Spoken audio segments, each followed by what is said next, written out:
2 लाख सरकारी नौकरी, जिसमें से 60,200 से अधिक नौजवानों को पुलिस की भर्ती की प्रक्रिया वर्तमान में चालू है। परिंदा भी पर नहीं मार सकता, और अगर किसी ने दुस्साहस किया सेंध लगाने का, तो कैसे कहीं का भी हो उसको उठा करके फिर सदैव के लिए जेल के अंदर बंद करने की कार्रवाई, आजीवन कारावास की सजा, 1 करोड़ रुपए तक जुर्माना, संपत्ति की जब्तीकरण की कार्रवाई के साथ जोड़ रहे हैं। अगले 2 वर्ष के अंदर हम 2 लाख सरकारी नौकरी नौजवानों को देने जा रहे हैं। सरकारी नौकरी 2 लाख, मैं जो कह रहा हूं नोट करना, 2 लाख सरकारी नौकरी, जिसमें से 60,200 से अधिक नौजवानों को पुलिस की भर्ती की प्रक्रिया वर्तमान में चालू है। 23, 24, 25 और फिर कल और परसों, ये 5 दिनों में ये रिटर्न परीक्षा हो रही, लिखित परीक्षा हो रही है।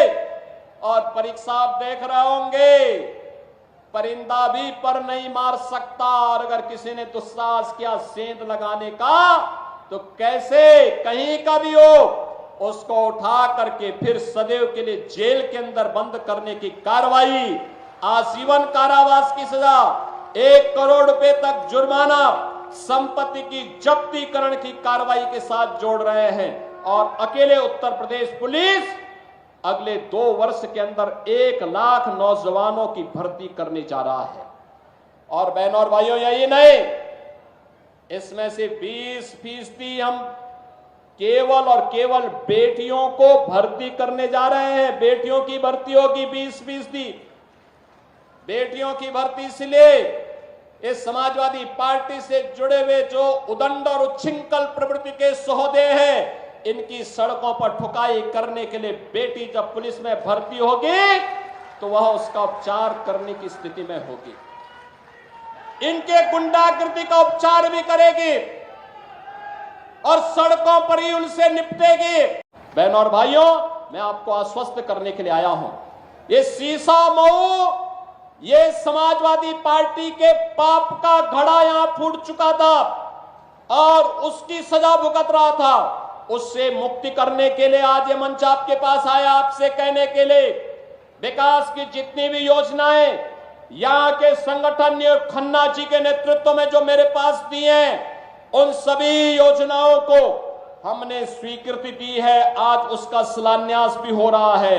ये जितने शिलापट लगे हुए हैं, यहां के नगर विकास से जुड़े हुए, विद्युत विभाग से जुड़े हुए, विकास प्राधिकरण से जुड़े हुए, त्वरित योजना से जुड़े हुए, पीडब्ल्यूडी से जुड़े हुए, अन्य संबंधित विभागों से जुड़े हुए, सिंचाई विभाग से जुड़े हुए प्रोजेक्ट हैं। लेकिन साथ साथ कानपुर की भी विकास परियोजनाओं के शिलापट लगे हुए हैं। और मैं आपको आश्वस्त करने के लिए आया हूं, हमने इसलिए सरकार का सबसे वरिष्ठ मंत्री को यहां भेजा है। वह सीसा मऊ और कानपुर की समस्या का समाधान भी करेगा और उसके उपचार का रास्ता भी निकालेगा। मैं एक बार फिर से आह्वान करूंगा, लाल इमरी या भ्रष्टाचार का स्मारक न बने, बल्कि यहां के विकास का आधार बने, युवाओं के रोजगार का आधार बने।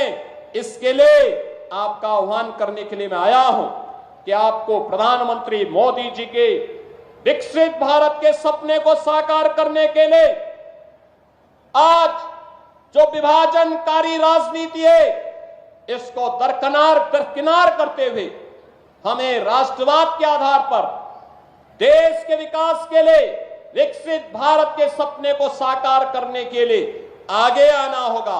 और इसके लिए आह्वान मैं कानपुर वासियों से करूंगा, सीसा मऊ के सभी मतदाताओं से करूंगा कि भारतीय जनता पार्टी ने प्रधानमंत्री मोदी जी के नेतृत्व में पिछले 10 वर्ष में किसी की जाति, मत और मजहब नहीं पूछा।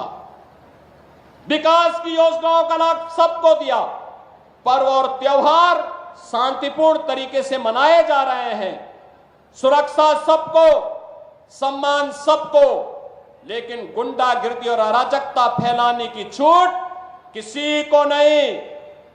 विकास की योजनाओं का लाभ सबको दिया जा रहा है, मकान का हो या शौचालय, उज्ज्वला योजना हो या आयुष्मान भारत का कार्ड, रोजगार हो या सम्मान, इस सब को समान रूप से प्राप्त हो रहा है, तो भारतीय जनता पार्टी आपका सहयोग और समर्थन प्राप्त करने की आकांक्षी भी है। और आज इसी विश्वास के साथ मैं आपके पास आया हूं कि कानपुर इस लक्ष्य की प्राप्ति में अपना योगदान देगा।